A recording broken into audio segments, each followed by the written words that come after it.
So we're getting into rocky road here.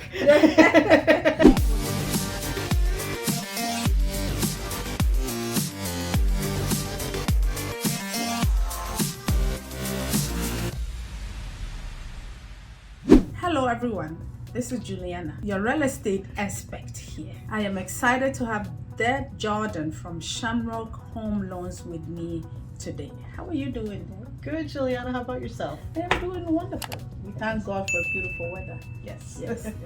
So in this video, Deb is going to go over non-qualifying loans, mortgages, non-qualifying mortgages. They call it NonQM.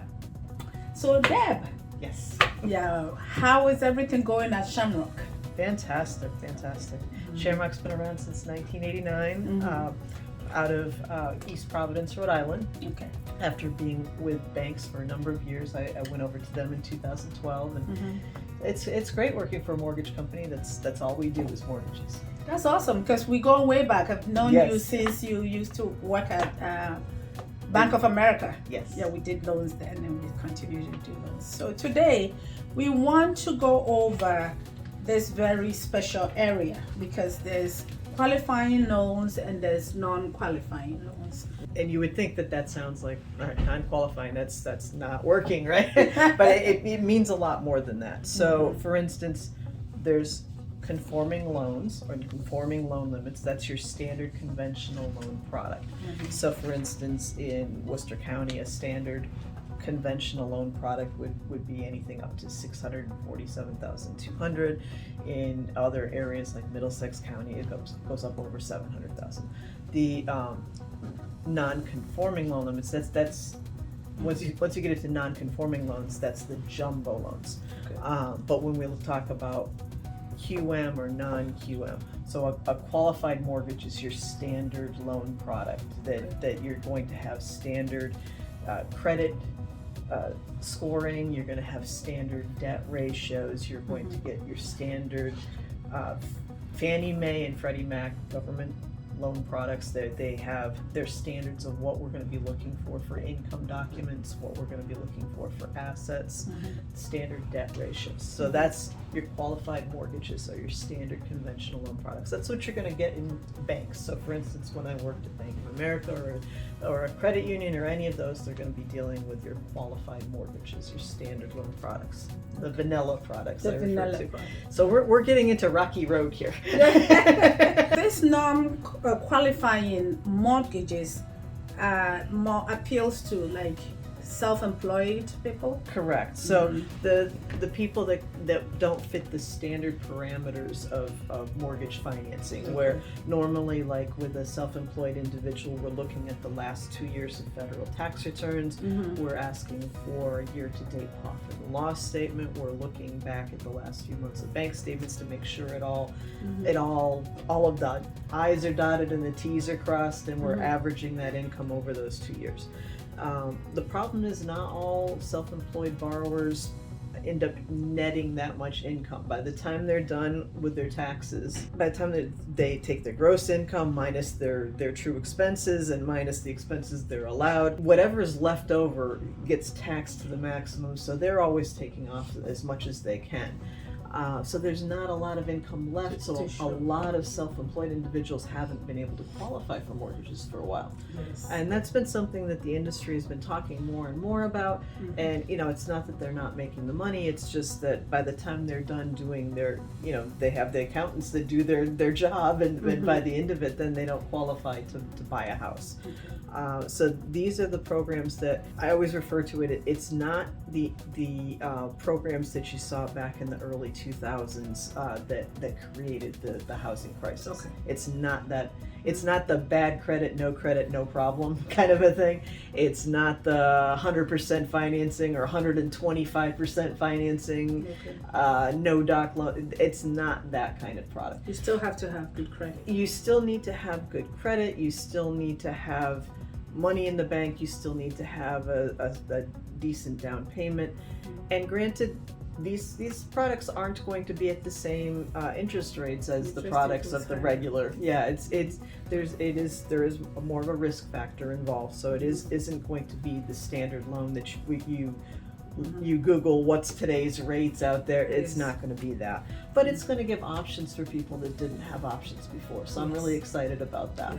Yes. So what are some of the things that they look out for? You mentioned bank statements and what? Yep. Mm-hmm. So there is a bank statement program so that instead of looking at the tax returns, we're looking at the last 2 years of bank statements and what income is coming in consistently from that job. So so looking at that bank statement program instead of the taxes. There's another loan program that gets into, they're not looking at the debt ratio, they're not even looking at income documents per se. They are going to ask for a bank statement, but they're focusing more on the equity in the property and the credit.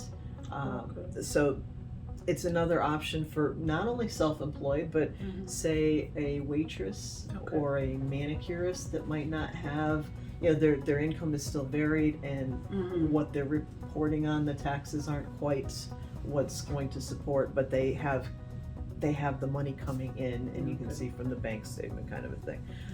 So again, this isn't going to be the credit score that's on the low end of the scale, and it's not going to be. What is the minimum credit score that they require for this? At least 640 to 660, but then you're looking at a more significant down payment. So I didn't want to get too much into the details because it depends. It varies. And this is a newer product that we're getting changes all the time to it, as far as how much they need to put down based on a certain credit score.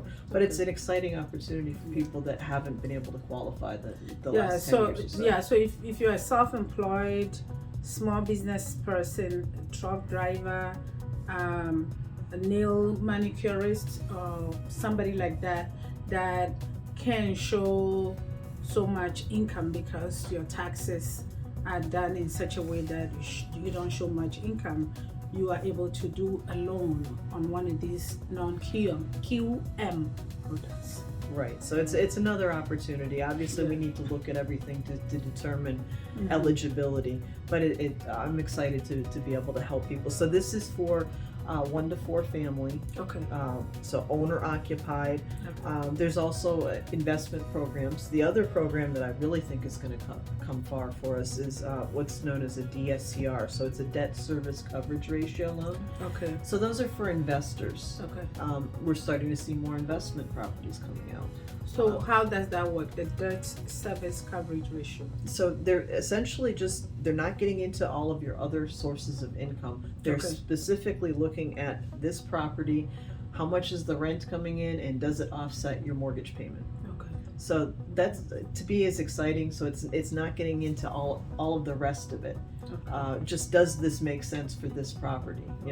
Is the income matching that so that it's going to cover that mortgage? So if that income matches that and your credit is good enough, then they will look at your bank statement to qualify you, or how does it work? No, we won't have to get into the banks. Well, we'll still get into bank statements because you're still going to be putting down a decent amount of money. So again, this isn't for the lower credit and low down payment. This is where you have a have good to put 25% significant amount of money down, but they will qualify you by what the investment property brings in. Right. Right. So I think this is going to open up opportunities. I even have some. So usually you have to already have a history as an investor. I do have a mortgage program that allows for first-time investors. So you could be a first-time buyer that could be buying an investment property. So a first-time buyer, you identify a nice property that's good cash flow. You can use the debt service coverage ratio to help you get into it. Yes. That sounds awesome. Excellent. So for those people that think they can buy, I think there's opportunity. So they can still do it for investment. You can do it for single family, 1 to 4 family, you said. Correct. But this is specifically for residential financing. Okay. All right. So if you find this information helpful, we will have Deb Jordan's information in the description below, in addition to my information. Call us and text us, or like, comment, and share this video to all your friends and family. We bring videos every week, and also we have a free buy a book in the link below. Go and get one for yourself. Call me with all your questions. Thank you for coming to our channel. Thank you, Deb. Thank you, Juliana, for having Talk me. again. Okay, bye-bye. Bye.